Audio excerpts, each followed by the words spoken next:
Eh bien, monsieur, we have before us a most delicate operation. Transferring the person of Poirot to the salon car, where the suspects, they are all assembled. Poirot is ready for the ordeal.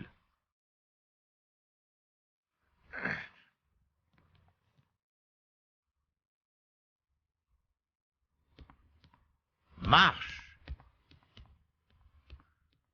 Mon Dieu, take care!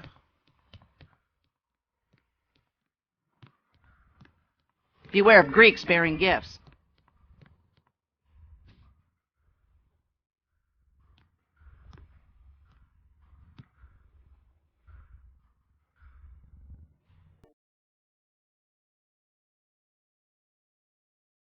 Mesdames et messieurs, there are three possible solutions of this case. There is the solution concocted for the benefit of the Yugoslavian police, who were expected to take up the investigation. A little play that was then embellished with several improvisations. When I, Hercule Poirot, unexpectedly appeared on the stage. And then there is a solution that reveals the most careful plotting of a truly brilliant mastermind.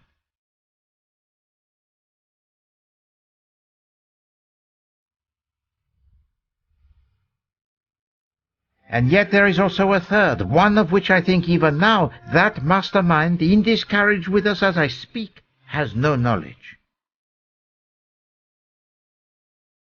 With the help of Mademoiselle Marceau, my able assistant, you see Poirot, he is also able to improvise, huh? I shall put all three solutions before you, and I shall ask Mademoiselle Marceau and the eminent Dr. Constantine here to judge which solution is the right one. Mademoiselle, are you ready to proceed? Oui, monsieur. Eh bien, we commence. Monsieur Ratchet had received the threats from an unknown enemy. Mademoiselle Marceau? The tone of these letters suggests an enmity born in the American underworld, of which Monsieur Ratchet was once a part. A former colleague in one of his kidnapping schemes? Who knows? We have the evidence of a detective Monsieur Ratchet hired to protect him. The detective is Cyrus Hardman, posing as a salesman of typewriter ribbons. The evidence of Monsieur Hardman, who is indeed a detective hired to protect Monsieur Ratchet, gives to us a description of a small, dark man with a womanish voice. Except for the voice, this description would only fit two men on this train. Matteo, the Athens-Paris coach attendant, and Dr. Constantine. Yet Monsieur Hardman's vigilance during the night shows that no one could have passed from the Athens-Paris coach to the Calais coach without his seeing them. So anyone in that coach must be exonerated. The enemy actually came aboard the train at Belgrade one of two ways. Through the door left unbolted by Monsieur McQueen. This enemy was disguised, leaving behind a button in Madame Hubbard's room when he used her connecting door. Mademoiselle, the disguise? A passkey was found in the pocket of this uniform, giving the murderer access to Ratchet's room. Ratchet was under the influence of a dose of his sleeping draught, light enough to wake him, but strong enough to prevent him from struggling as the killer left through the connecting door. Masterman confirmed the dosage of the sleeping draught.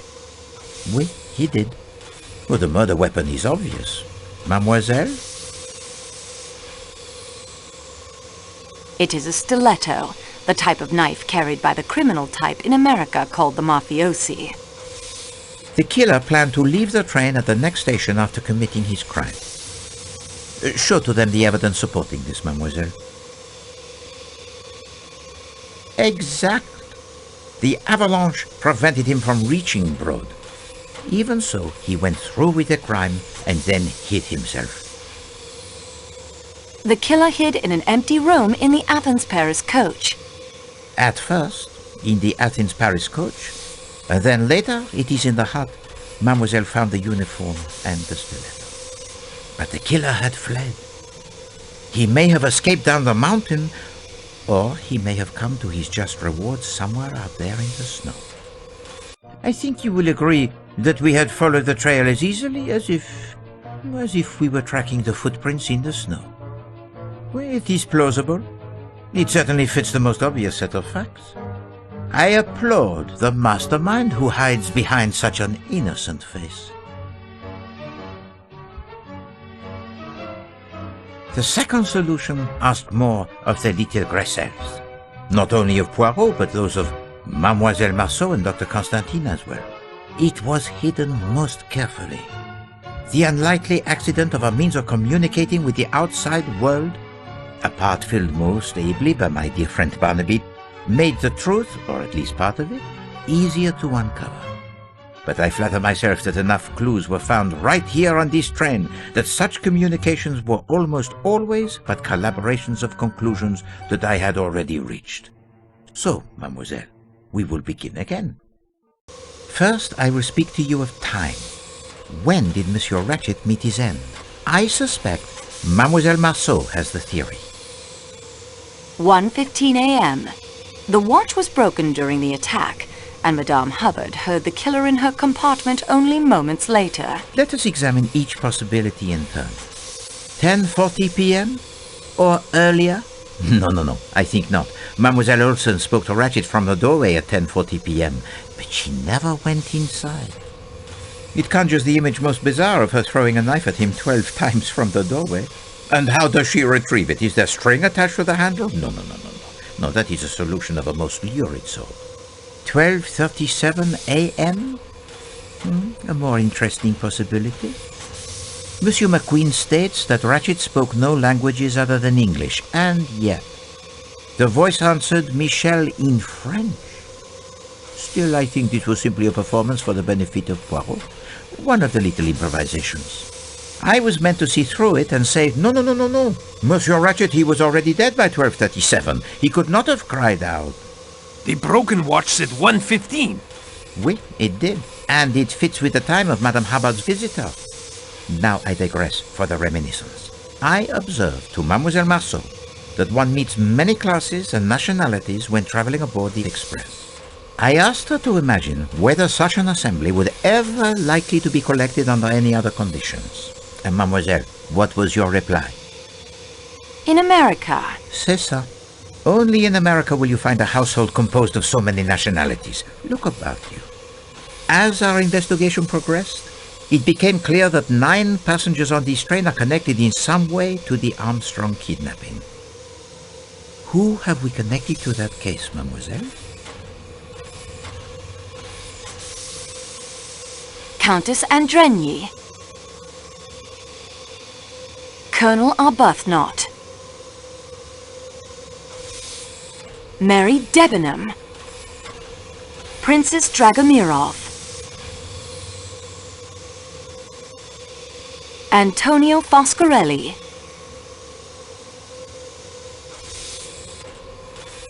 Hector McQueen. Edward Masterman. Greta Olsen. Hildegard Schmidt. None of the above. Précisément. These 4 alone, amongst the occupants of the Calais coach, would appear to have no direct connection with the Armstrong case. Yet I was struck by the curious coincidence that everyone in the Calais coach had an alibi. And these alibis are sometimes corroborated even by those not connected to the Armstrong affair. One of you stated to Mademoiselle Marceau that while Monsieur Ratchet got what he deserved, you would have preferred to see him properly hanged. The trial by jury is a sound system. Who said that, mademoiselle? Colonel Arbuthnot. Just so. Colonel Arbuthnot. Now that struck a chord with Poirot. I sat back and thought, a jury is composed of 12 people. There are 12 passengers in the Calais coach, discounting myself and Mademoiselle Marceau. Ratchet, he was stabbed 12 times. And the reason the Calais coach was filled in the middle of the winter was explained. All, I repeat, all of the passengers were in on it. They had to be. No alibi could be left to the whim of a stranger. Did this solution explain everything? Let us see. What were the clues that pointed to the first solution, mademoiselle?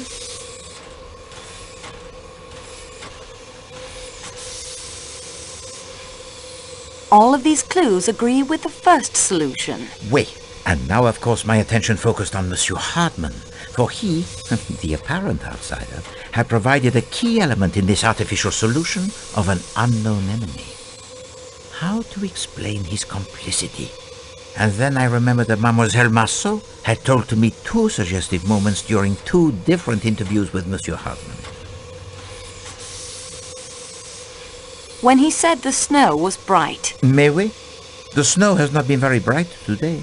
The sky, it is overcast. And in his apology, he mentions his fondness for French girls. Countess Andrigny told us that the nursemaid, she was French. Her name was Suzanne.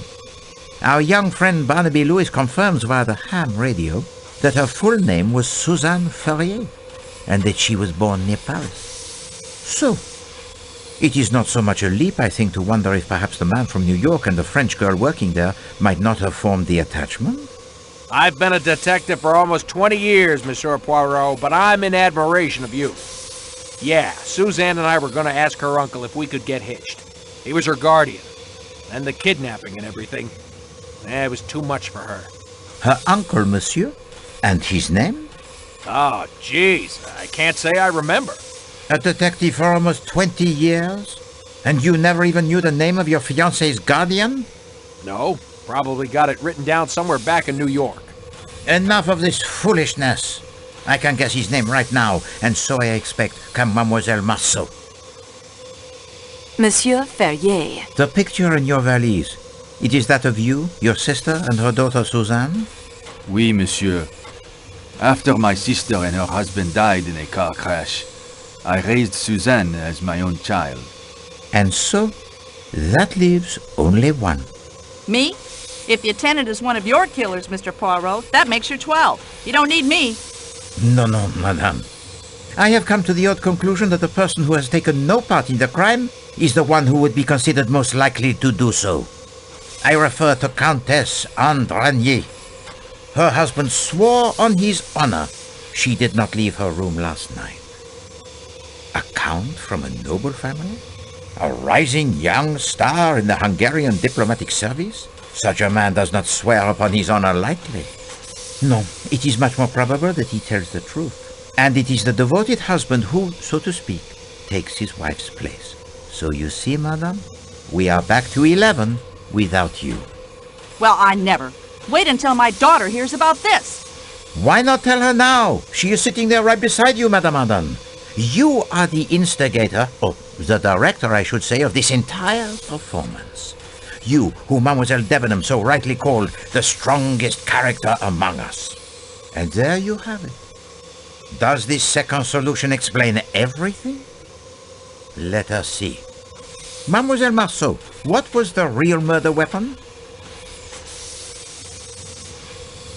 But of course, a drama planned this carefully does not include the blood-stained stiletto with the fingerprints of some unknown.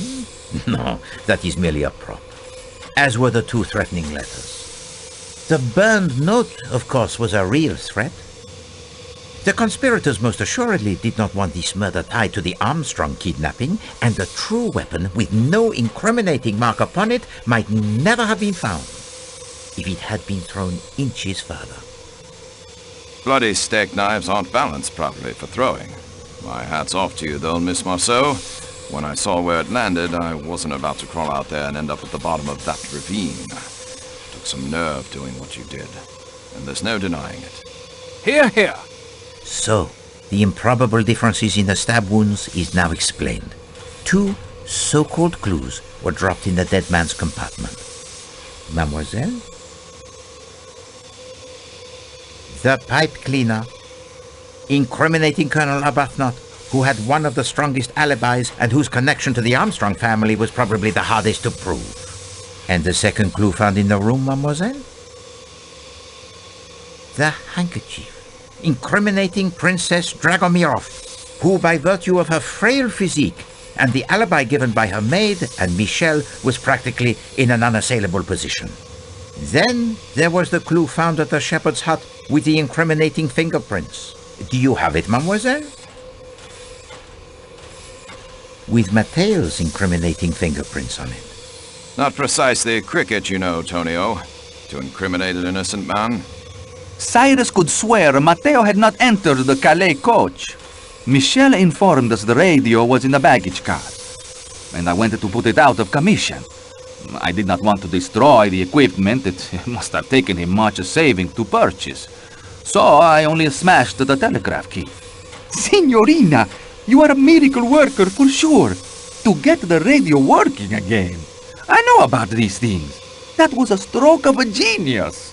Stick to the point, Monsieur Foscarelli. With great pleasure. The padlock was just hanging there. I found the snowshoes earlier, and then the shepherd's hut. I was supposed to find a good place for the uniform and the stiletto, and the hut was perfect. But I had to break the lock to enter. All I did was go and get the padlock on the radio crate. I didn't mean to point the finger at Matteo. The other red herring was not a herring at all, but it was certainly red. Mademoiselle? And then to put it in my valise was not a nice trick. The kimono is mine, monsieur.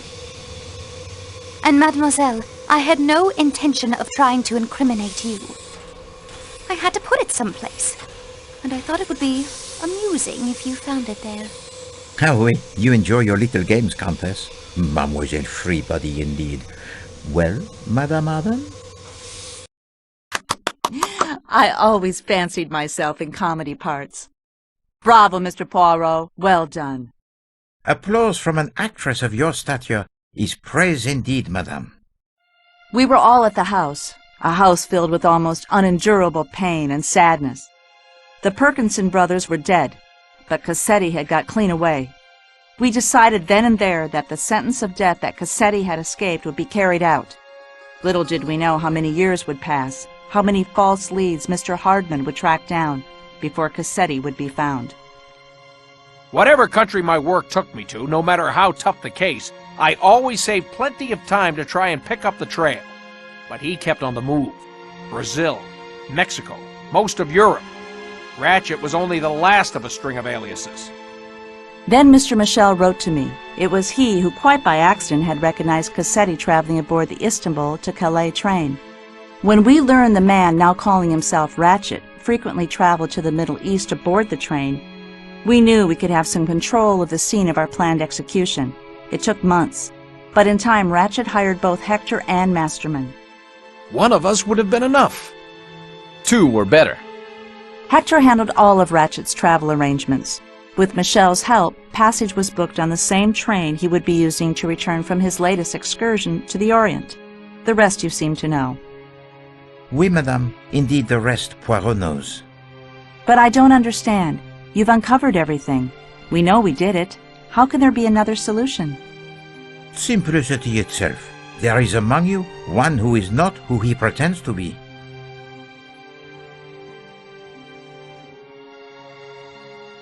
With the help of Mademoiselle Marceau, I will now present you with those clues which fit neither solution so far proposed, and present you with a truth that will surprise even you. I know some of you suspected something was not quite right, but let us now look at the clues that fit neither solution so far. Madame Schmidt says she saw the phantom attendant, but we know now it was sheer invention. Yet we have the testimony of an independent witness who says he saw the non-existent small dark attendant actually getting on the train. Mademoiselle? The engineer. Oui, the engineer while the train was in the Belgrade station. And then there is the crate of Monsieur Ratchet and its unknown occupant. What clues associate themselves with that crate, mademoiselle? The pile of books. Oui, the uniform I think worn by the person the engineer saw. The pile of books mademoiselle believes were useful in the planning of the crime, yet no one has mentioned them. And the fact that the person with access to that key would be in the best position to tell us something of the occupant of that crate. And lastly, there is the little matter of the kidnapping of Mademoiselle Marceau.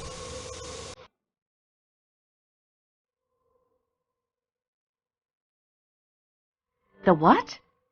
Monsieur Foscarelli.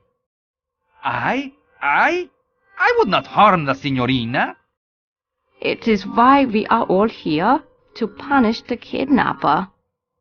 She's right, Poirot. How can you think any of us would resort to kidnapping after all we've been through? As you can see, Monsieur Parkinson, we have pieced together much of your story. Only the reasons remain, and I leave those to you. What did you call him? He called him Parkinson. That is my name. Robert Perkinson. Silence! At once! You will obey me in this and listen to what Monsieur Parkinson has to say. You owe to Poirot that, I think. Please understand. I know how you must hate me. It was my dear wife Isabella, the unidentified woman the papers mentioned, who pleaded with Paul and me as the police closed in to let her take Daisy away. She was sick with grief. Take Daisy away? Cassetti killed the wrong little girl. He crept up while Teresa was alone outside and shot her in cold blood. He was gone again before we knew what had happened. We'd refused his orders to kill Daisy, you see, so he took matters into his own hands and killed my little girl by mistake. If any group of people could know exactly how my wife felt, you are here before me. And we were afraid. Some accident when the police came. It was unthinkable the little girl should come to harm after we had just buried our own daughter. Some time after I escaped, after Paul had died in the electric chair, and Isabella had identified some John Doe found floating in the harbor as me, I joined Isabella and Daisy in France, where they now lived as mother and daughter. I knew we should return the child, but my wife would have died the day she was gone.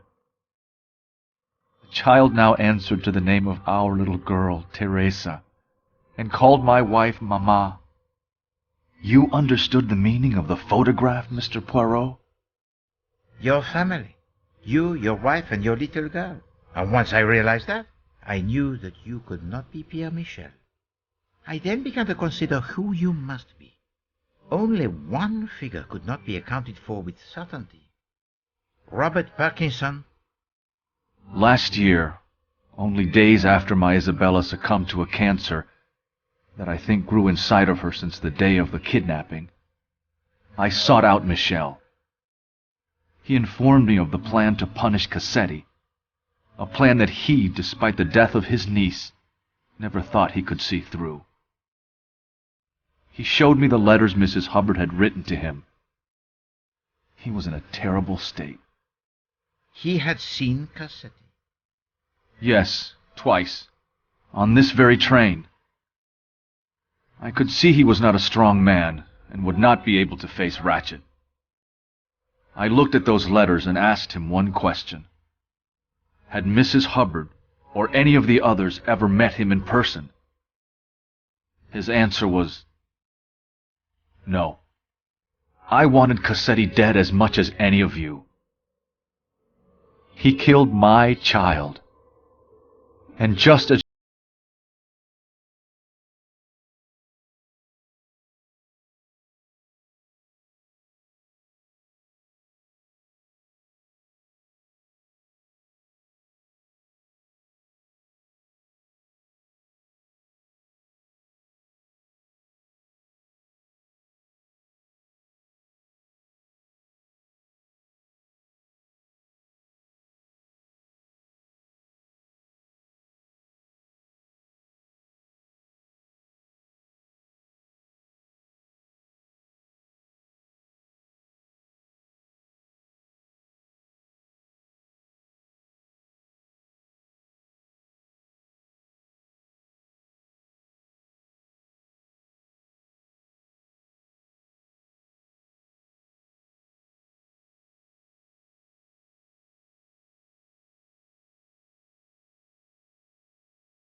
render your final decision, let us, you and I, see whether you are up to the challenge that Poirot presented to you when our investigation began. Let us check the progress report you have been keeping in your scrapbook. Mademoiselle Marceau, Poirot, he is in awe. You have rendered him speechless. Well, perhaps not entirely speechless. Mademoiselle, you are courageous. You face the dangers without flinching. You solve every puzzle that confronts you, overcome every obstacle. It has been my extreme pleasure to work with you and to match the wits with you. Why you waste your talents as a clerk in an office is a mystery not even Poirot can solve. No, I would gladly accept your assistance on another case, should the opportunity ever arise.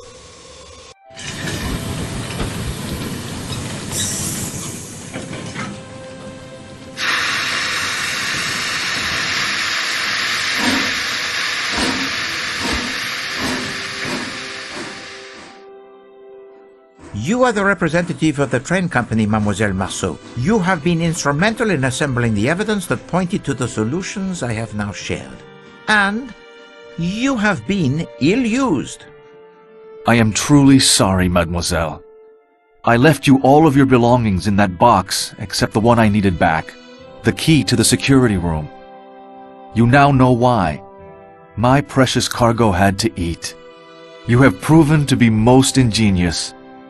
Twice you almost discovered my secret passenger. I left the parasol for you to discover. I had no doubt you would free yourself. If not, I would have found an anonymous way to inform someone of your whereabouts. I understand why you did it. As Monsieur Perkinson so rightly observes, you have proven your grey cells to be almost equal to those of Hercule Poirot. So, what do you say, Mademoiselle Marceau? Which solution shall we present to the Yugoslavian police in broad? Silence, s'il vous plaît. It is now time to hear what Mademoiselle Marceau has decided. Here are my thoughts on the first solution. It is not the truth, but fits the facts, at least one set of facts, and it will be the simplest by far to explain. My opinion of the second solution is this. It is at least most of the truth, as much as 12 people in this car knew. They are self-confessed murderers, and yet, no, that word is wrong. Justice was done here. Of a kind, perhaps not the justice I would have preferred. In that, I agree with Colonel Arbuthnot, but still, can there be anyone, knowing Ratchet and knowing these people as well as I now do after only a few hours, who can't see the rightness of their cause? These are my feelings about the third solution. It is the whole truth. More heartache than even these 12 people knew. And it must stop somewhere, mustn't it? There are lives to build and rebuild here. I think of Greta's words on her postcard, and of the family that had one last day in the sun at Coney Island before the storm engulfed them. I think they all, including Monsieur Perkinson, deserve a chance in the sun again. Therefore, it is my belief, Monsieur Poirot, the first theory you put forward was the correct one. An unknown enemy of Monsieur Ratchet, whom the murdered man feared, sneaked aboard the train disguised as an attendant and is responsible for the murder. Unfortunately, he is still at large, or lies frozen in a snowbank somewhere awaiting the spring thaw. I suggest that is the solution we offer to the Yugoslavian police when we arrive in Broad. Dr. Constantine? Even if I did not owe you and Mademoiselle Marceau so much, I have learned to leave such matters to those best qualified to decide.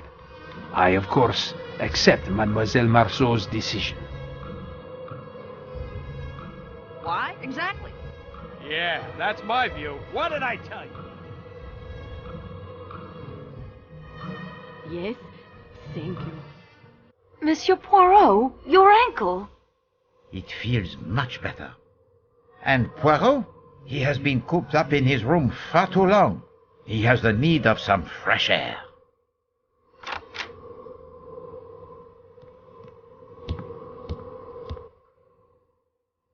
Mr. Michel, I'm sorry, Perkinson, I cannot find it in my heart to hate you.